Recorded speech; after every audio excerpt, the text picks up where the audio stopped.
My name is Benjamin Day. I am the Executive Director of Healthcare Now, which is the National Medicare for All advocacy group. And I am so incredibly happy to see all of you and to have this amazing panel of folks who were featured in the documentary SiCKO 15 years ago. Now, the bad news, that means all of us are 15 years older, but I'm certain that means our health has only improved since 2007. So, we barely need a functioning healthcare system anymore anyway. But we wanted to bring everyone together to talk about the importance of the SiCKO documentary, both for the folks who were in the film, but also just, for our whole country's healthcare system, and especially from our perspective, how important it was for the growth of the Medicare for All movement, which is in a completely different place right now than we were back then. So just to take us back in time, SiCKO was released just in time to have a major impact on the 2007 presidential elections. And I think, it really helped push healthcare to the top of the agenda within the Democratic Party, who, as you know, won the presidency with Obama's first term. They won the House and they won the Senate. And this led to the Affordable Care Act, which, obviously the Affordable Care Act preserved profits in the healthcare industry. And it was far short of the, just universal healthcare system we need. But it did address some of the absolutely most disgusting health insurance industry practices that were featured in the film. Some of them, not all of them. And, just aside from the Affordable Care Act, the film, as I mentioned, was just a major event in the Medicare for All social movement, which started growing tremendously across the country starting then. I know this because a lot of our local grassroots organizations were started around that time. And often organizing like a SiCKO viewing was one of the very first actions that they took. And I also know because Jillian Mason, who is underneath me in the square, who is the director of communications over at Healthcare Now, was one of those people who had already, like many of us, been completely screwed over by the healthcare system, but, decided to become an activist after watching SiCKO. So Jillian, do you want to talk a little bit about the impact it had on your life before we ask folks about their role in the movie, what impact it had on their lives, and what they think about where we're at now? Absolutely. So when I first saw SiCKO, I was far from an activist. I was an English professor in Boston, struggling to finish my PhD. And when SiCKO came out, I was sick and quickly going broke from my medical bills. But I thought that was my own personal problem. I felt a lot of shame around it, actually. Thought about, the decisions that I had made to lead me to that point. And it was pretty grim. But so when I saw SiCKO, it opened my eyes to the fact that this wasn't just my problem. It was Donna and Larry's problem, and Adrian's problem, and Reggie's problem. In short, it was the whole country's problem. And so seeing you folks come forward to tell your stories really gave me the courage to tell my story. And that's what got me hooked on organizing and led me into the movement for healthcare justice. And if you fast forward to 2011, and I was getting arrested with Ben at a Cigna office in Newton, Massachusetts, while protesting their lobbying against Medicare for All. I really haven't stopped getting in good trouble ever since. And I owe so much of that to the folks who are joining us today. So I want to thank you. And I want to ask you all, obviously this film had an impact on so many people who weren't in it, right? But being involved with the film, obviously you have, you have a real personal take on this. And I just wanted to ask you all, what if you could just tell people what your role was in the film and just a little bit about what it meant to you personally. Did it change your life in any way?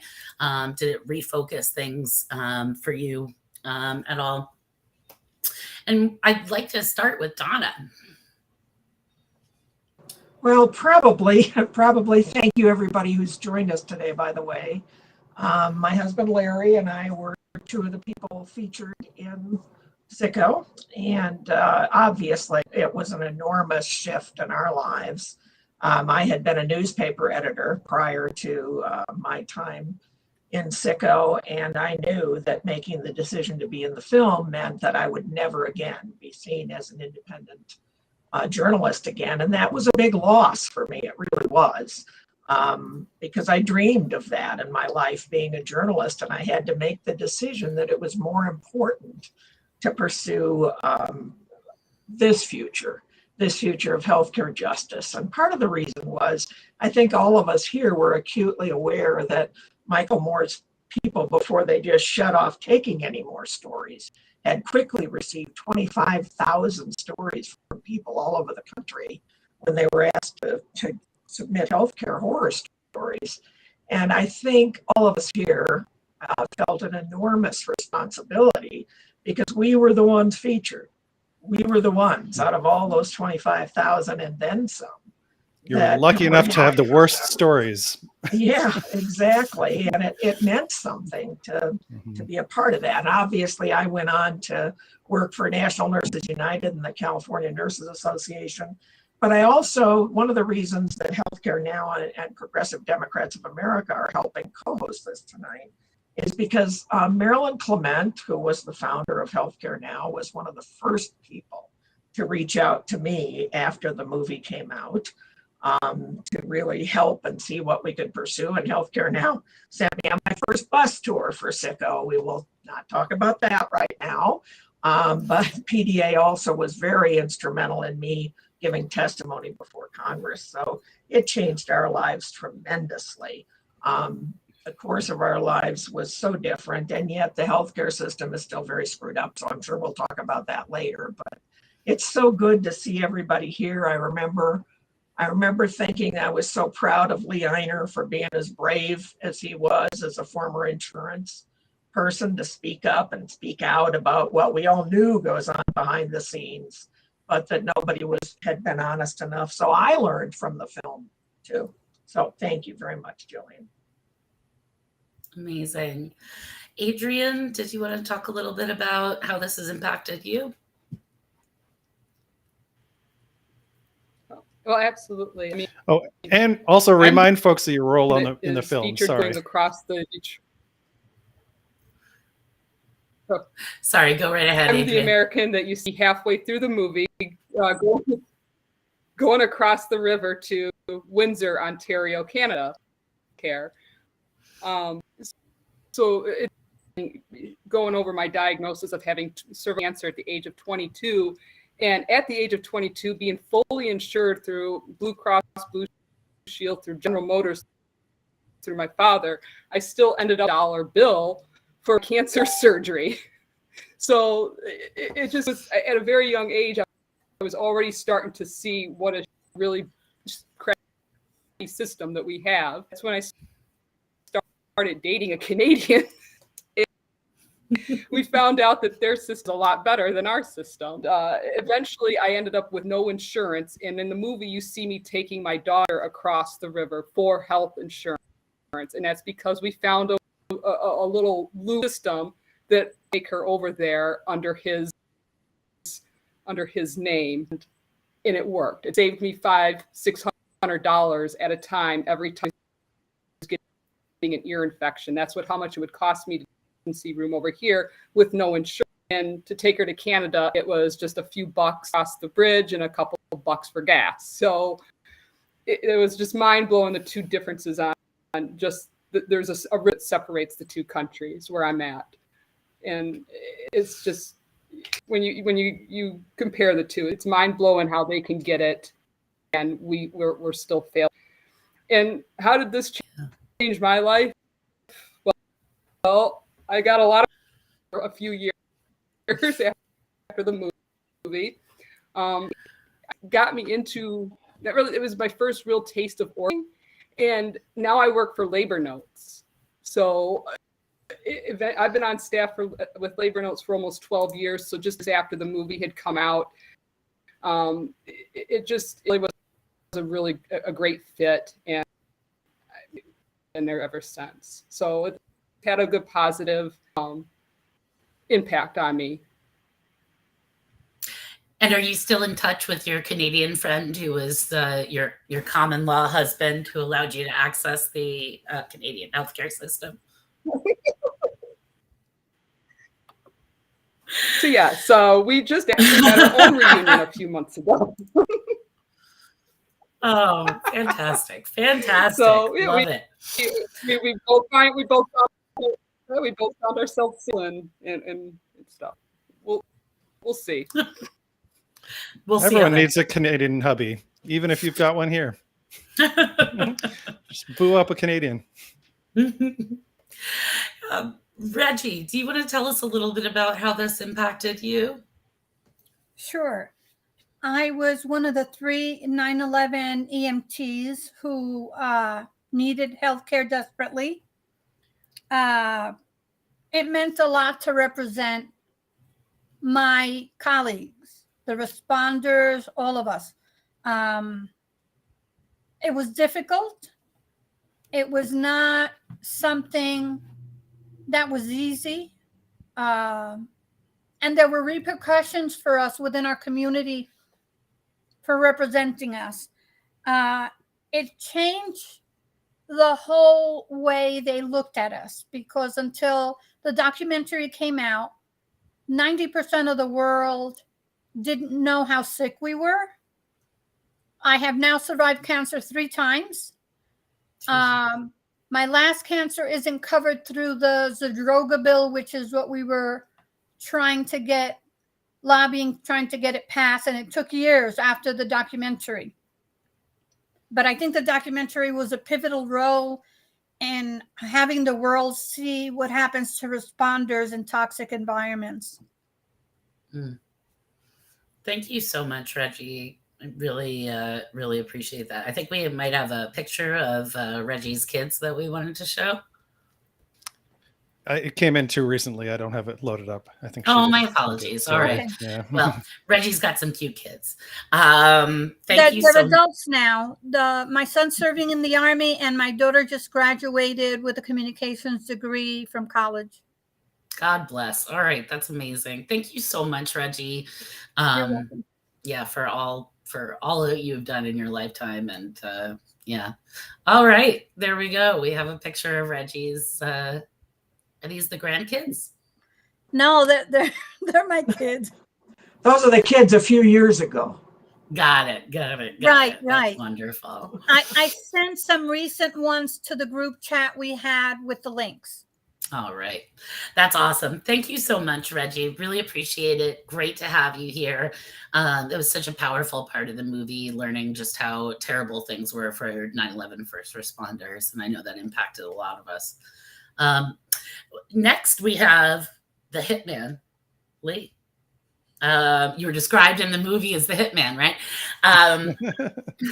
Do you want to talk a little bit about what your role was in the movie and how that changed your life? Well, sure.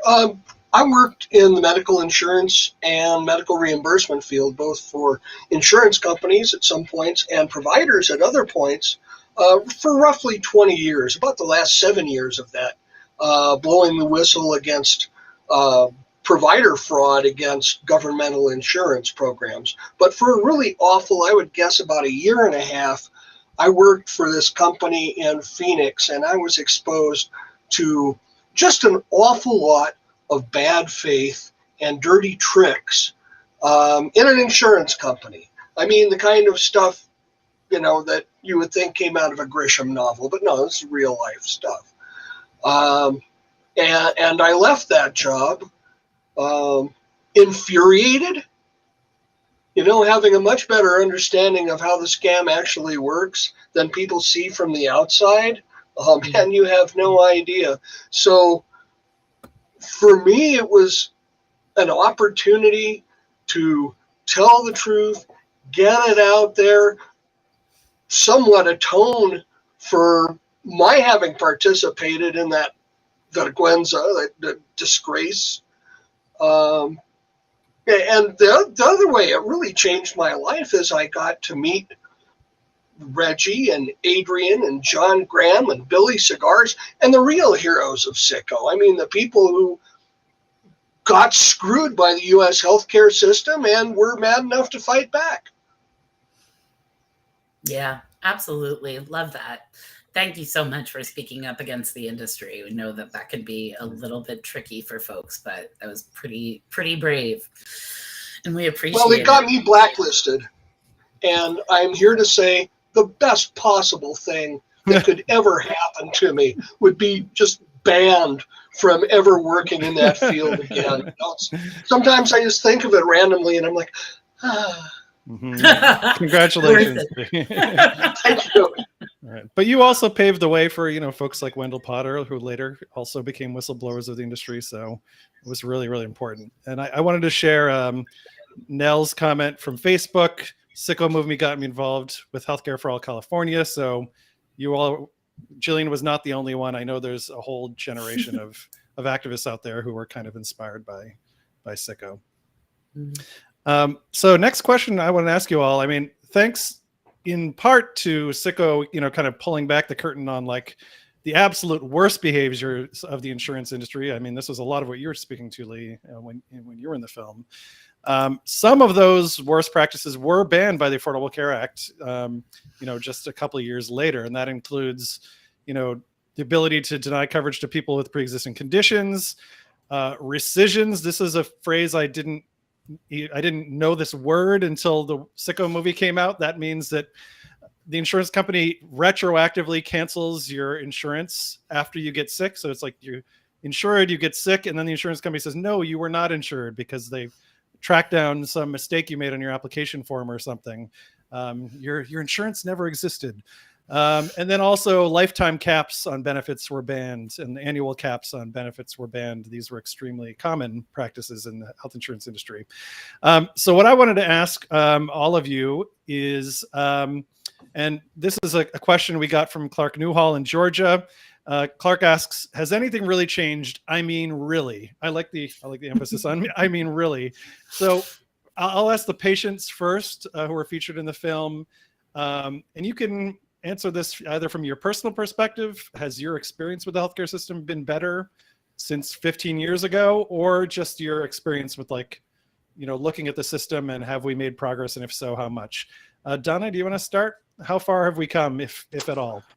Well, that's kind of a push me, pull me question, I think.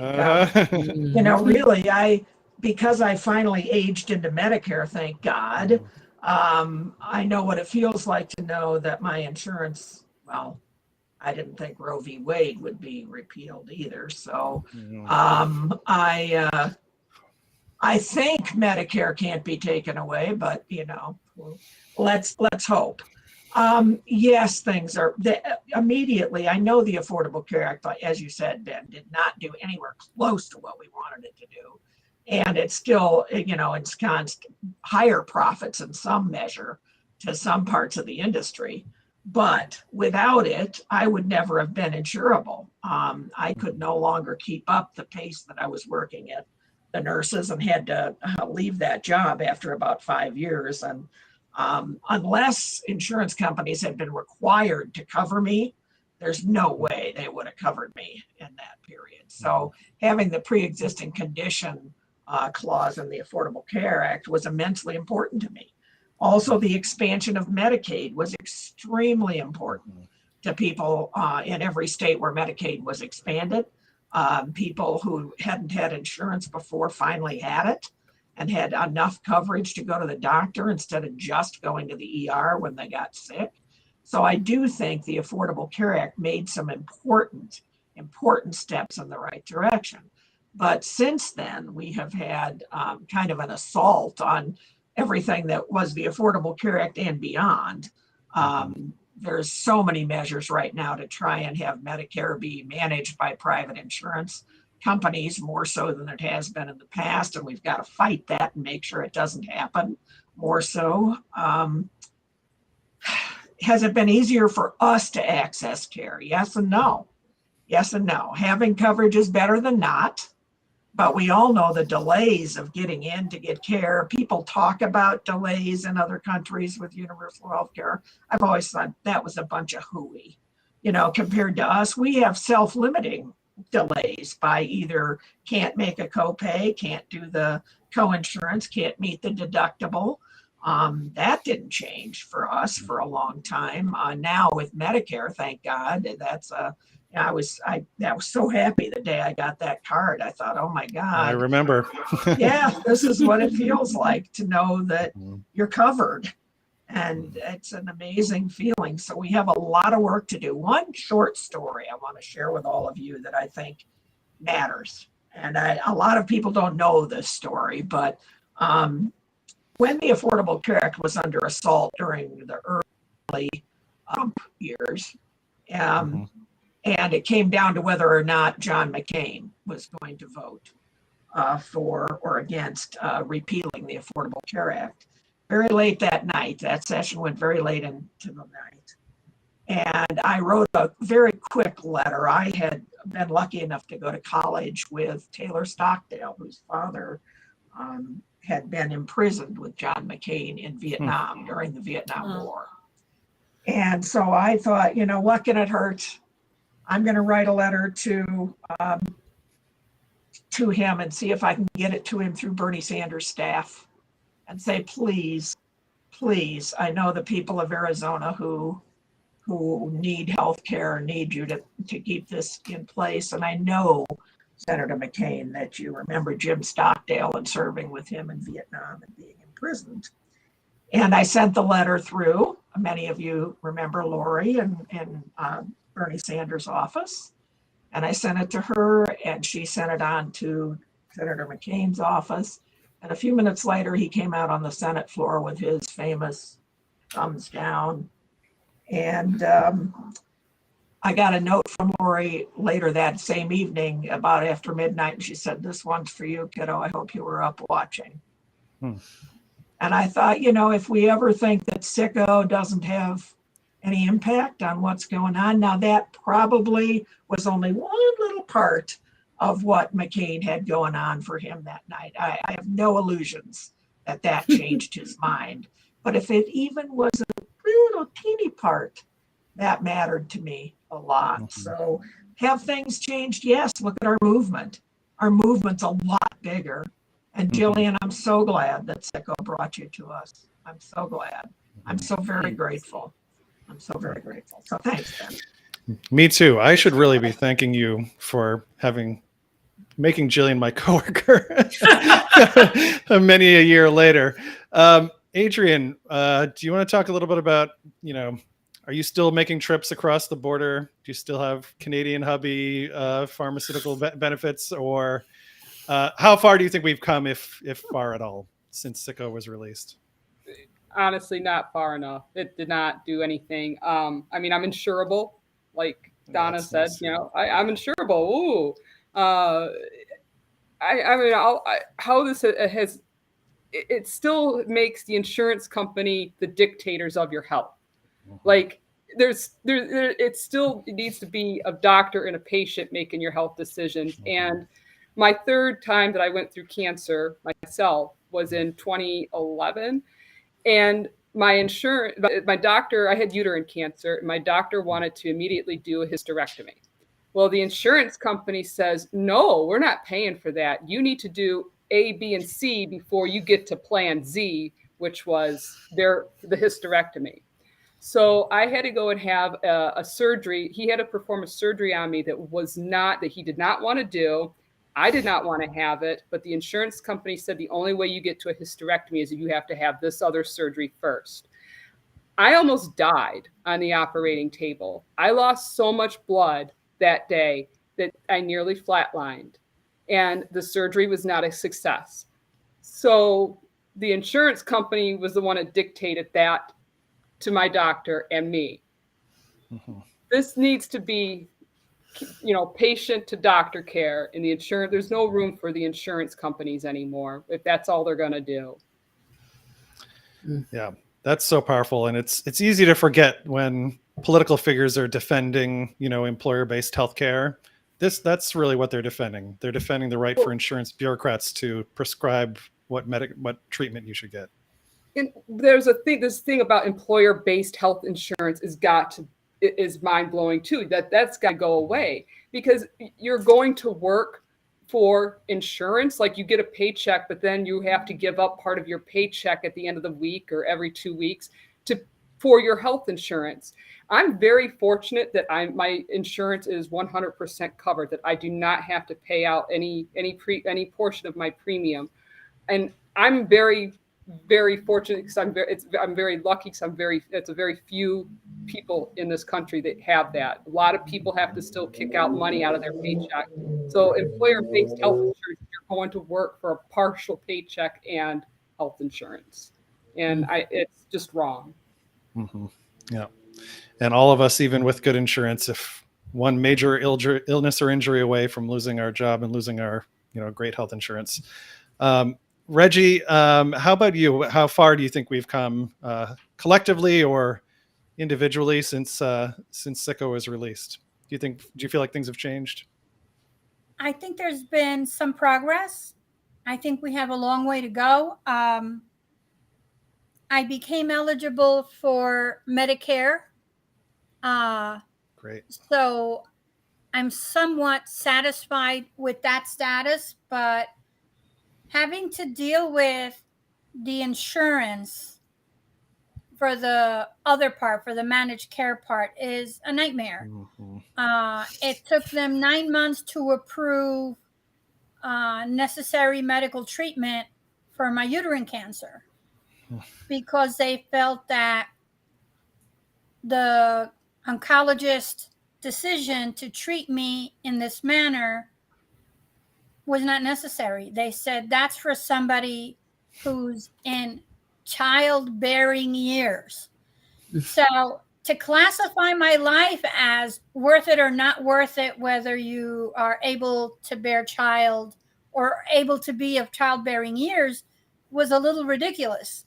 It's been a struggle. One of the reasons why I left Oklahoma, where I lived when they filmed SiCKO, was because I was on Medicaid, and because I wasn't working, and I couldn't have access to specialists. I do that now through my managed care system, but being in California, working with some of the issues I have to deal with because of my 9/11 exposure puts me out of knowledge for the doctors. They're not aware of what our exposure is because a lot of them, while they've seen or heard, they're not knowledgeable. They're treating only a few.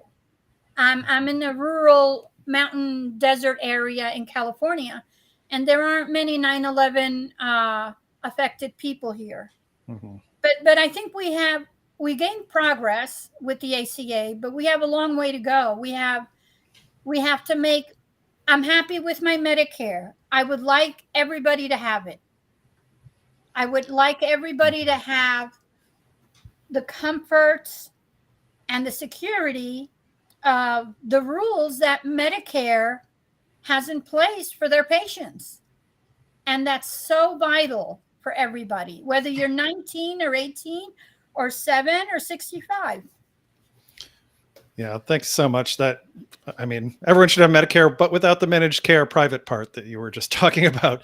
Well, it sounds like from the patients on this panel, each one of you has been screwed by the private health insurance system since SiCKO aired, which means we clearly have a ways to go. And Lee, of all the folks featured in the film, you were the one who really detailed from the inside of the industry exactly how that works and what the motivations are and what the mechanisms were for denying and trying to make a profit off of subscribers. How do you feel like things have gone since SiCKO aired in terms of regulation of the industry? And has it gone far enough? Oh, you need to unmute, Lee. Sorry. Thank you. Sorry about that. With respect to the ACA,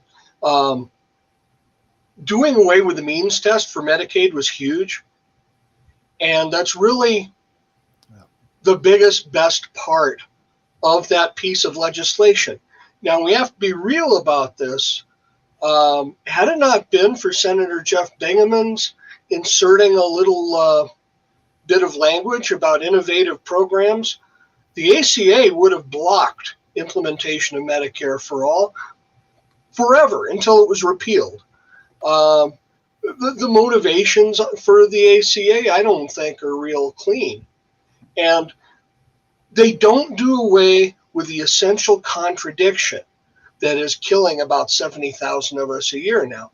And that contradiction is that insurance companies profit by not paying for essential services. right? The money they don't pay to you, they don't pay to a hospital, they get to keep it. Yep. So we have a major contradiction where it's an institution purportedly devised to pay for our medical care, but incentivized not to, and with few, if any, repercussions when they don't. They can still kill you. I thought it was funny, some of the discussions. Yeah, they got rid of pre-existing conditions, but on the inside, there's guys in suits going, well, that's great. So I'm down from 100 reasons to deny you to 98. I can work with it, right? Because the bad faith is still there. The profit motive is still there. The unreasonable, ridiculous, horrible complication of the U.S. healthcare system is still there. We expanded it. We had a problem and we expanded it. And the number of deaths per year of Americans from simple lack of financial access back at the time was 45,000. I understand now it's estimated at 70,000, which makes sense because as working class people, our ship is sinking, and it has been in this country. So tying our medical care to our employment status, oh, what a way to screw millions of us. Brilliant. Anyway, I've probably said too much. I think you said just enough, Lee. that was very succinct. Yeah. Yeah. Very powerful. Yeah, absolutely. So given the fact that it seems like we still have quite a far way to go. At Healthcare Now and at PDA, we're always working to try to bring more people into our movement. And I think one of the things that was so beautiful about SiCKO was the way that it really reached beyond people who were already involved with the movement and popularized some of these ideas in a way that really hadn't happened before. And I wondered, we've got a lot of questions from our supporters who, I guess it's best summed up by our friend Kathy Courtney in Texas, right? She said, I'm concerned that my friends' political leanings have prejudiced their opinions against what they view as socialist in their immersion in our capitalist healthcare system. Alas, how can we communicate beyond the choir? And that's really the big question, right? How can we talk with other folks? Now, y'all were part of that massive effort to really reach out. So I wondered what you all thought about that. What is the best way to talk with people outside of our movement? Yeah. Well, I would say too, Lee. Go ahead, Lee. It shouldn't be hard. These are the bread and butter issues. When you talk about the country being polarized in terms of voting bases, they're polarized over everything but their own material well-being. Okay? If you go to the average Republican family person and say, so how would you like to lose your coverage and lose your home and see your kid die because your insurance company 86 that pre-approval for a kidney? Would that no, it's not going to make their day. They see it absolutely through the lens of their self-interest. And for working Americans, Medicare for all, call it what you want, universal, not-for-profit coverage is very much in our self-interest. It doesn't have to be political. You don't have to say socialized medicine, which it's actually, we're just talking about socialized reimbursement. We're not talking socialized medicine at all. Keep it to the bread and butter. Keep it to the material issues that are negatively impacting people, and they are going to listen to you. It's not rocket science. Yeah, that's very similar to what I think, Lee. I think that you have, I think a lot of us shy away from having one-on-one conversations with neighbors and friends, and everybody's facing the same trauma in our healthcare system. Nobody is exempt unless you're super, super wealthy And even those people don't like losing their money, I'm sure, on spending it on healthcare. But I think we shy away from talking to our neighbors and talking about how much money you could save for your family if you didn't have to put out cash for copays and deductibles and premiums. And I mean, look at the insurance companies during the pandemic. They got to be loving this. This is great. I mean, they've been taking in so much in premium money, so much in premium money. And how many of us have been able to access care really during the pandemic? Most of us just stayed away from hospitals, unless we had COVID, stayed away from everything. So they didn't have to pay for an awful lot of care. A lot of surgery went undone. A lot of people didn't get treated. So they've made oodles of money during the pandemic. And it's going to be hard to get them back in the mode of paying for things. It's a very universal problem in our, we don't have to talk about all the other political universe when you're talking about healthcare. You don't have to do that. Like Lee said, you're talking about saving money. You're not talking about telling them which doctors they've got to go to, like we have to be told now. Now we get told where we can go, right? If we have Medicare for all, we go where we want to go and we don't end up with a big bill. I was going to tell folks, the Colorado legislature just passed, and I thought it was great. Jared Polis is our governor right now. He used to be a co-sponsor of HR 676, Medicare for all bill in the House. Now he's been dragging his feet as governor. We all know how that goes. But the legislature just passed a measure that said hospitals and providers cannot bill a patient or their family for any amount that they didn't tell them about up front and the person hadn't agreed to. The prices have to be posted. Now that's a little tiny thing, but the reality is no more surprises. And that happened to an awful lot of people. So anyway. Little tiny thing, but it makes a big difference. Yeah, absolutely. All right. How about Reggie? What do you think? What's the best strategy for communicating with folks who are outside of the choir, as Kathy puts it? I think we have to humanize it. We all know somebody who's been sick, who can't access the health care they need, who has even died because of lack of health care. And it's not just because of restrictions from insurance. It's because the fear of being overwhelmed by the cost, the out-of-pocket cost for healthcare is so overwhelming and huge that I get contacted, still to this day, I get contacted by kids in other countries who have to view the Michael Moore documentary to do for their class, their health class, to discuss healthcare. And they ask me, how is it that your country puts such a high value on people through their healthcare so that only the very wealthy can survive? And this is a big issue still to this day. There are so many people who can't afford the copays or the coinsurance or the deductibles and cannot use what little insurance they have. They're underinsured and they're just barely making it. And because of COVID, many of us hadn't been able to get the health care we needed because it was telemed. And telemed, they're not monitoring your vitals. So if there's some other bigger issue, they're not going to catch it. Because you can't tell your doctor what your blood pressure is. You can't tell your doctor what your pulse is. You can't tell your doctor what your oxygenation rate is. And that's key for the cardiovascular system, for the lungs, which controls the brain function. If you're not perfusing, if you're not oxygenated, your brain's not going to function. You can't advocate for yourself. That's really, I really appreciate you making the point about, the difference between having care and accessing care, right? That's such a huge, huge issue that we're still facing. Yeah.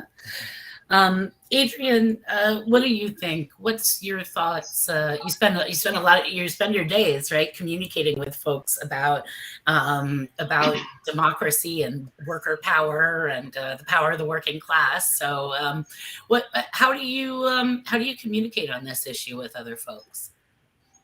I think, well, humanizing it is the big thing for me, just like Reggie said. And I also like to, instead of saying the word socialism, I like to use the word peopleism. I think that's very important because it's been like, the word socialism has been dragged through the mud, and like now it's like this tainted word that we can't say.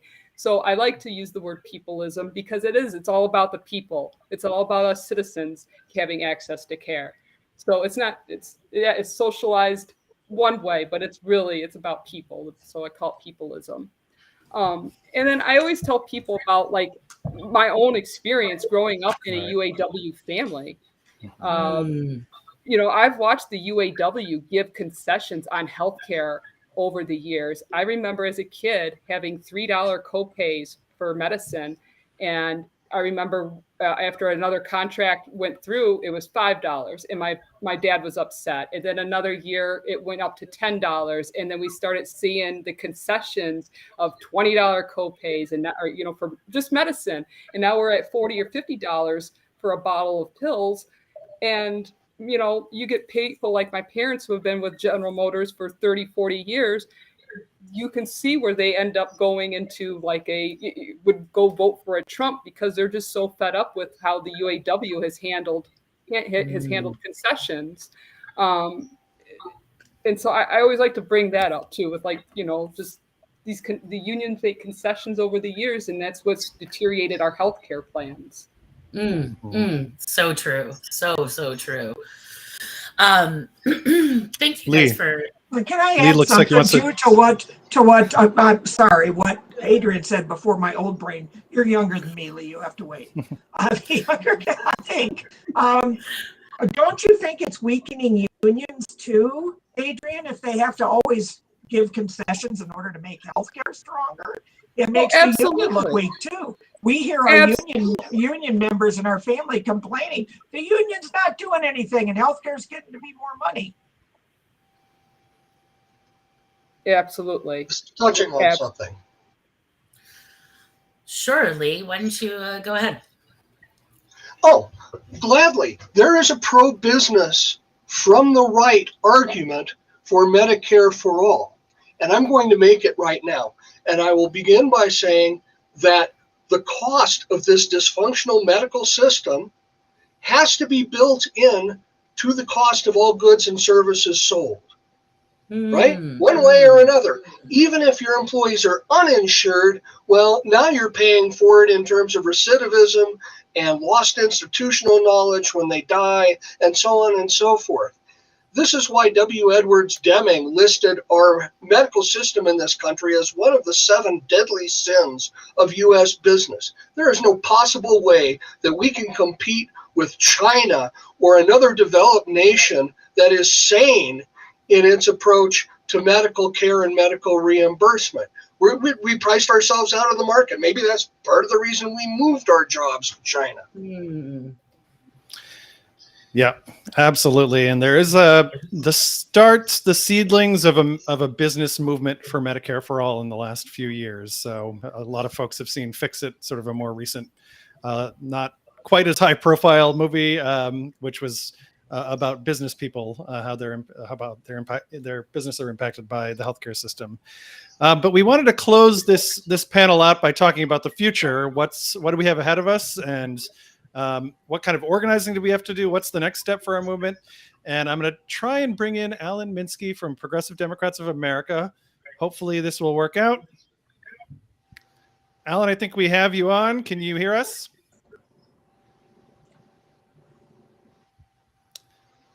No, we've got a square with Alan. We've got a name. You might have to unmute yourself, Alan, if that's it. It's not getting video either. No, he said he might have to be. Oh, There he is. Hi, everybody. I'm so sorry about that. We got you. And look, I am out here in Santa Monica. Progressive Democrats of America has a 501c4 lobbying wing, and we have a federal PAC, and we're here out in Santa Monica for a fundraiser for a great candidate in Rhode Island. And I'll talk a little bit about the importance of elections in a second. But first and foremost, I want to thank you so much for the conversation. It was, first of all, incredibly delightful to hear all of you and just your affection for each other, for the project you worked on together, and just to, even before the event started and I was backstage listening in, it was just delightful to hear people who obviously are so just happy to be in each other's company. And we all missed that, of course, during COVID. And it's really was a beautiful panel that you just had. And all the points you made have been so salient. And I love the person who spoke, the opening up on the subject of how do we talk to people about what are the solutions. Well, of course, one of the central things we have now are two exceptional bills that are really one exceptional bill in Congress. And that's H.R. 1976, same year as our bicentennial, introduced by Pramila Jayapal and Debbie Dingell. And in the Senate now, just introduced this year, S. 4204, a little bit less memorable of a number, from Senator Bernie Sanders. And what's heartening is that now in the House, there are more members who are co-sponsors of a Medicare for All single payer, universal single payer Medicare for All bill than there've ever been. And as we know, unfortunately, the Democratic caucus, to be partisan about it, is smaller than it was in the last Congress. And so when it was easier to sign on, when it was clearly just a symbolic measure in the last Congress, we had fewer people sign on as co-sponsors as we have today. Now, in this election cycle, where we have, I think, 49 Democrats, does it get up that high? 47, 49 Democrats retire. We have a whole new slate of people who are filling seats. One of them, I'm here in Rhode Island's first or second district, the one that was held by Representative Langevin. Well, he's retiring, and we have an opportunity to have somebody who's going to be a very, very strong proponent of Medicare for All win. We could come out of this cycle with 150 people who would sign on as sponsors of Medicare for All. And if somehow, defying the odds, the Democrats are able to hold on to the House, hold on to the Senate, and with the Biden presidency, we would have a stronger hand than ever. So building momentum for these bills is, of course, the way we achieve this at the federal level, but there's so many steps that can be taken. There can be steps taken at the state level. There can be steps taken having resolutions passed in local city councils. But all of it adds up to, of course, building at the state level. That would be an incredible achievement because, as we all know, how that worked in Canada and spread across the country from, I believe, Saskatchewan. But in the United States of America, a big push remains at the federal level. And the awareness that of all the industrialized rich countries in the world, the United States of America is the sole country that has a system like it has. There are variations on how it operates. Obviously, the UK has the National Health Service. Germany nominally has private insurance companies, but they're so regulated as to be completely a single payer system. Every other wealthy industrialized country in the world has this. I want to add this one little point, a little bit of a theoretical point, but a very real and tangible one. We're facing inflation right now. Medicare for All is a massively deflationary program. If we're going to face the next 18 months, 4 years, 5 years in an inflationary cycle, start looking into what economists say about Medicare for All and how it combats inflation. So there's another argument that we can build. But the main thing is to get involved, make sure your representative supports Medicare for All, and in this election cycle, vote for candidates who support Medicare for All, and do everything you can, every front across all fronts, to support single-payer universal health care. It will save lives, and I think it will be transformative in general for American society, in that it will sort of really reinvent a manner in which we have a constructive and sharing society, not one where, if you're on this side of the blue-red aisle, you're the enemy. It's a society which works for everybody, that everybody's life is sacred, that everybody is cared for. And we are tremendously lucky to have Pramila Jayapal's bill in the House of Representatives and Bernie Sanders in the Senate. And just to say this, today, as I was just about to get in the car and drive out here to Santa Monica, I turned on the radio and Pramila Jayapal was on NPR. And I think the Democratic Party, at least, is really drifting towards a party where the strong majority of members are going to support this. So even internal to the Democratic Party, we need to fight and push for universal support for single-payer healthcare in the United States of America. The base, this is a authoritarian popular issue across the entire society. Now take Republicans out of the picture. Now take independents out of the picture. The support for single-payer universal health care among Democrats is in the 85 to 90% range. This should be the only health care policy position for the Democratic Party. And we might feel like we're a long way from achieving that, but we're closer than we've ever been before. And we can get there quickly because we have the people on our side on this one.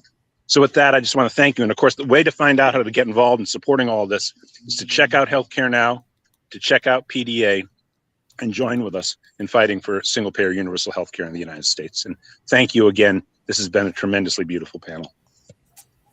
Thanks so much, Alan. Glad we could catch you between events, between organizing events. All right, so I would be remiss if I didn't close with a couple of behind-the-scenes photos. And then I think Jillian is going to talk very briefly about an organizing campaign. Absolutely anyone, whether you have an activist, an organizer, or not, can get involved with to advance the Medicare for All movement going forward. So just a couple of photos behind the scenes here. I think this first one is from Cuba. Tell me if I'm right. We've got Donna, Yes. Michael Moore, and Reggie there. That was in the hospital, taken with the physicians that Dr. treated. L. That's Dr. L. Awesome. You can tell that this was like a printed photo that was underwent a little bit of wear, and then someone did a scan of it later. I love that. And then we're going to do one more of, let's see, what do we got? Adrian, you sent this one to me. I think this is Michael Moore, Adrian, and Kyle. Canadian husband, partner, Kyle. Canadian partner, Kyle. That was Where was also- this one taken? That was at London, Ontario. That was the premiere of SiCKO, the North American Okay. premiere. So we didn't get to go Awesome. anywhere fancy. We got to go to London, Ontario.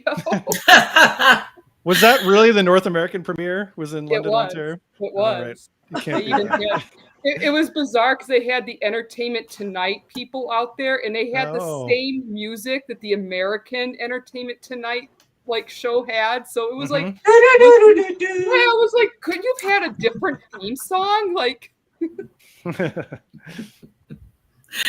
Amazing. Amazing.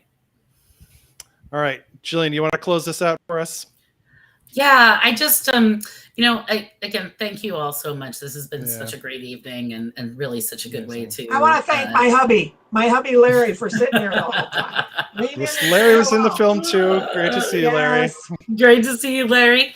But I also want to tell you a little bit about, one of the things that we are working on right now is what we're calling the healthcare census. We know that we're not having, like Donna said, we're not having enough conversations with our friends, our neighbors, the people around us about healthcare. And that's why at Healthcare Now, we launched this campaign called the Healthcare Census. And the goal is to interview 10,000 Americans about their experiences with the healthcare system between now and the end of December. And so we have there's if you're watching this, you can see that there's a link up on the screen. You can find out all about how you can get involved. Again, like Ben said, if you have experience in this field, if you have zero experience in this, there is a place for you in our movement, and we'd love to work with you. So, again, thank you so much to all of our panelists. You've been such an inspiration to me personally, to so many people in our movement, and I cannot thank you enough for having brought this issue to the public eye. And thank you, Healthcare Now, for helping spread the word around this country. It's not been easy sometimes, and you guys have done a fabulous job. Thank you. Thanks so much, everyone. Thank you. We'll do this again in 5 years. 20th 20-year anniversary. 20 years, folks. And I should right. say Donnell could not get on, and she said to send love to everyone. Excellent. Oh, And I'm looking forward to the day when we win Medicare for All and we get to do the, SiCKO was the beginning of the movement that won this event. So I'll see you all then. Have a great evening, everyone. Good night. Good night. Bye. Bye.